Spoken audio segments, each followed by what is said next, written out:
People First really began at a conference back in 1989. It wasn't called People First at the time, but these clips show that this is where it all started. Hands up all those that don't like Brussels sprouts.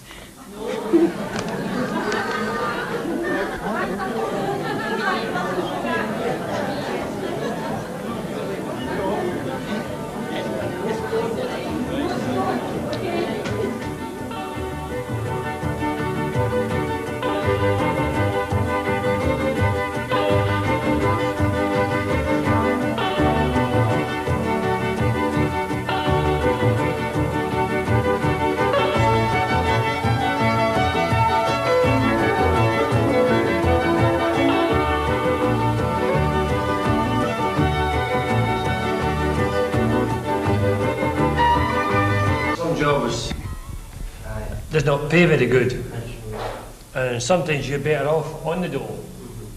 But if you work full time, you're losing all your benefit, and we can't do that. I think they should get a proper wage for it. I think they should get a proper deal for it, and in the bargain, I think they should play fair with us as well. As long as we're playing fair with them, there's nothing they can say or do. I've been at the centre for a long time now, and I've got 50 pence, and it's no use to me. Well, I pay for my shaving and razor blades and that, and it's that dear, and I would like to see if we can get more money. But that's what I was wanting, more money. I think the people that actually give the jobs to folk that are outside that can do proper jobs, why can't they give us as good jobs as well as them? After all, we didn't want to be called handicapped for the rest of our bloody life. It's no fair for us. We didn't feel that way. We feel different. The question is, we don't want to be called mentally handicapped.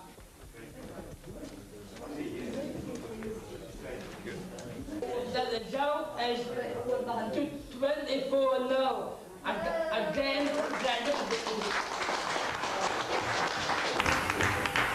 I am here for my rights, to fight to get houses for people to live in the community, because you can go out and come in when you want, no one to bother you, and you can meet new friends, you can go for anywhere where you want and no one bothers you.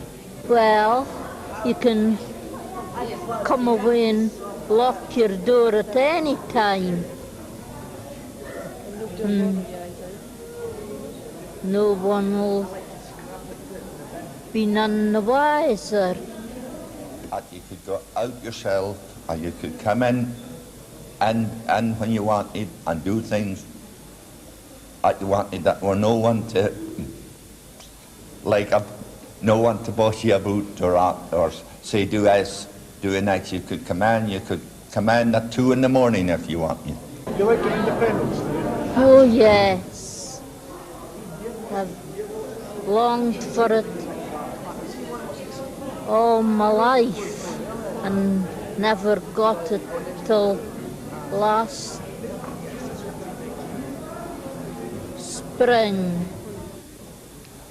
When I was in hospital, I couldn't do anything for myself. I couldn't even cook. Now, I got a lot of support in Port William by a lot of the workers. Helped me to cook, wash, do my shopping, do my bank and everything. Well, I can do a bank myself, I can do my shopping myself, I can do my washing myself, which is a great thing. So I think I would be able to live independent. Here's me. No idea, man, washing. Idea, man, the washing machine pan has been drying, ironing myself without any supervision. Idea, man, cooking. Now I'm leaving it and I'm still in the hospital. But I'll guarantee you I've done 42 years, I've been 2. I'm not going to do another 42 years again. That's it. Once I go out, that's me free. And I'm staying out.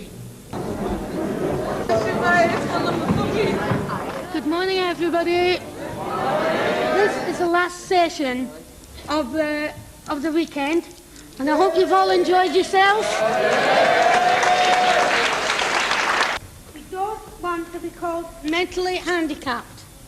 We feel that we're dead strong against being called mentally handicapped because we're not classed as being mentally handicapped, we're classed as people with learning difficulties.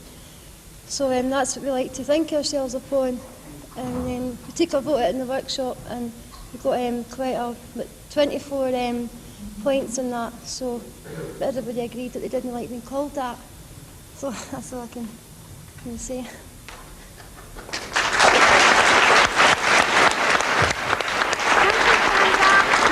Does anybody want to argue against that? No. Right, we'll vote on it. Hands up, all those that agree with the motion. Could you leave your hands up, because there are people going around the room counting them. Could you have a vote against now, please? Oh, well.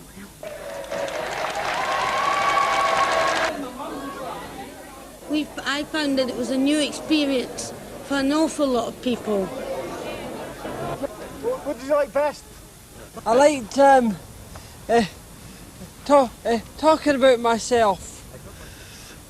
No, I've never had a turn of doing that before. It was very well organised. We were treated like royalty over the weekend, and that was a marvellous feeling. For once to be treated like royalty, and it was really good.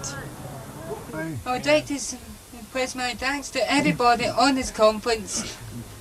It was a great time, and I would like to see more people at the next one, and they will enjoy themselves. Automatically will enjoy themselves. It's the best thing that can be done for all of us. It's shown us how to stand up for ourselves more than what we could have elsewhere. They'll learn how to set up their own groups in their own areas. I hope that they can be more aware of what is actually out there for them, instead of being put in the background, and there's nothing in the background for them. The same year the conference was being held, and we were planning our work to develop our human rights, the violent and devastating reaction to students who gathered in Tiananmen Square, China, to seek democracy, resulted in so many deaths. In 1990, Nelson Mandela was finally released from prison in South Africa, where he had been jailed for more than 27 years. Around this time, People First began their campaign for the closure of long-stay hospitals. James McNabb was the chairperson. There was institutional, professional and family opposition to this campaign, and a group called Friends of the Hospital fought the People First campaign, saying they wanted people to keep their homes. At this time, enormous change was happening in the world. The Soviet Union was breaking up. The change in the lives of people with learning disabilities that People First were campaigning for looked just as enormous a change. People First Scotland was taken as the name of the organisation, following James McNabb attending a conference in Vancouver, Canada. People First developed their guidelines for volunteer advisors at this time, used to guide volunteers who supported groups in Edinburgh, Musselburgh, Peebles and Dundee. Although People First was refused charitable status and turned down for Scottish Office funding in the early 90s, we held a round-table event in Glasgow, and soon after that, 10 members attended the International People First Conference, Toronto. As new branches of People First developed, volunteers were recruited to support them. At this time in the wider world, Nelson Mandela was elected President of South Africa. The Prince and Princess of Wales split up. In 1995, what was called the Children's Village in Humby closed after mistreatment and abuse were discovered there. Also in 1995, People First Scotland elected Monica Hunter as chairperson, and the organisation secured Scottish Office funding. We ran workshops and conferences with Strathclyde Council and Scottish Human Services, elected our staffing committee and appointed our first paid staff. At this time, People First launched Now We Are Different with John O'Brien, who Fiona Wallace worked again with recently, and we also had support from Charlie Reid of the Proclaimers. The book speaks about damaging effects that segregated education and schools have had on the lives of People First members. By 1997, People First Scotland was registered as a charity and limited company. We had secured comic relief and then national lottery funding, and we are also funded by Glasgow Health Board to work in Lennox Castle Hospital. People First ran a workshop around this time on violence against women with learning difficulties in Glasgow, and held another roundtable event, but here in Edinburgh this time. When People First held the first UK-wide People First conference, again in Edinburgh, the government held the referendum on devolution. While mad cow disease was dominating the headlines and the film The Full Monty was making us laugh, People First was running sex matters workshops with Pavilion Publishing and using a second round of comic relief funding to reach out to people from black and ethnic minority communities. At the end of the 90s, 3 People First members attended the 3rd International People First Conference in Anchorage, Alaska. The Scottish Parliament was formed and the Good Friday Accord was reached in Northern Ireland. As the beginning of the 21st century was celebrated, People First launched its A Crime campaign to highlight that the abuse suffered by members was not just bullying, but criminal behaviour. We also held another roundtable event in Glasgow and worked with Orkney Council to interview their service users. People First chairperson Monica Hunter gave a keynote speech in Frankfurt to People First Germany, and the Same as You strategy was launched at Murrayfield with 2 speakers from People First. There was tragedy as Concorde crashed in Paris in the year 2000, killing 113 people. Madonna came to Scotland to marry Guy Ritchie, and the same year the Adults with Incapacity Act came into law. People First found support for their campaign, which had already run for 10 years, in the Same as You strategy, which finally said no one should have a hospital as their home. In 2001, the film Shrek was released, and People First Scotland were visited by People First Deutschland. The Scottish Consortium for Learning Disability was set up, and People First Scotland received funding from the Glasgow Learning Disability Partnership. In 2002, members of People First began work in schools to tackle the harassment that they experience from school students, and continued their involvement in 6 Same as You committees. People First campaigned around crime and criminal justice and the benefits of banking. This was the same year that Serena Williams beat her sister Venus in the Wimbledon final. As the reputation of People First Scotland developed, funding came in from other local authority areas and member involvement in Scottish Government committees increased. By 2003, that involvement was more than 7 such committees, not including those connected to the Same as You strategy. The year 2003 also saw the Mental Health, Care and Treatment Act come into Scottish law, and People First welcomed its principles of least restriction and greatest benefit. With a greater amount of local authority funding, the early to mid-2000s saw People First involvement in many new areas of work, and holding another round-table event where members from across Scotland were able to come together again and plan the direction of work for People First in the coming years. Facebook started, and lots of people found out what their friends were having for breakfast each day. At this time, People First members began taking part in the cross-party group on learning disability in the Scottish Government. In 2005, Tony Blair became the first Labour Party leader to win 3 successive terms. People First members worked with the National Development Team, took part in several National Health Service Quality Improvement Scotland inspections, sat on the Joint Inspection Steering Group, and took part in inspections of the Borders and Ayrshire and Arran Learning Disability Services. People First also carried out a review of care homes in Midlothian from the perspective of the people living in those homes during 2005. People First members travelled to speak at a conference in Galway about the need for change, held a People First Europe conference, and sat on groups concerned with the 21st Century Review of Social Work. In 2006, the Scottish executives set up a meeting with their Children and Families Unit and People First Scotland to discuss issues for parents with learning disabilities. People First delivered training to mental health tribunals, and Italy beat France 5-3 in the World Cup. 2007 saw members attending a meeting in Stockholm for People First Europe. LCAP started funding People First to provide a worker to support user involvement in their service, and Scott Gordon Brown replaced Tony Blair as Prime Minister.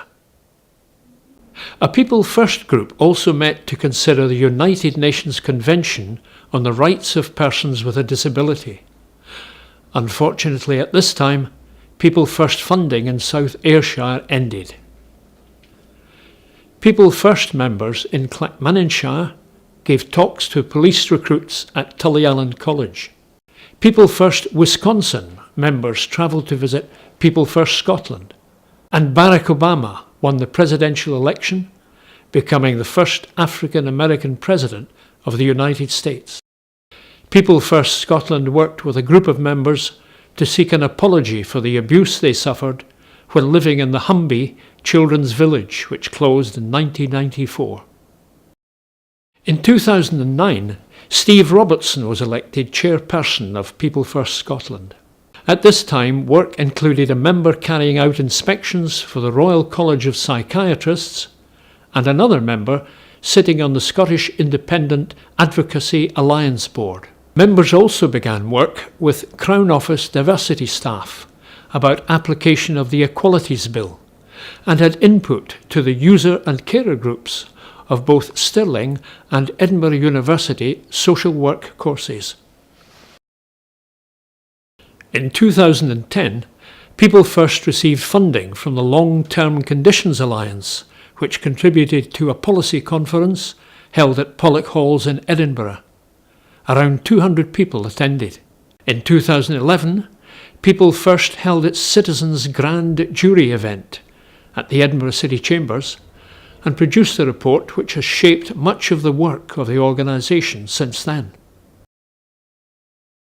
Over the last 4 years, People First Scotland has continued to develop the range and reach of its work in a great many ways. Specific funding has been awarded for the work of the Parents Group and for the criminal justice work supporting offenders with learning disabilities. Following the Winterbourne View scandal and subsequent reports, the numerous reports on health inequality and the underreporting of hate incidents and crimes against people with learning disabilities, members continue to seek recognition of their human rights within our society.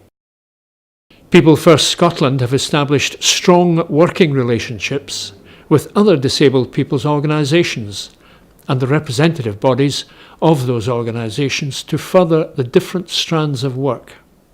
Members continue to deliver training and awareness-raising sessions, continue to produce materials and offer expert opinion to government as well as statutory and other bodies across Scotland.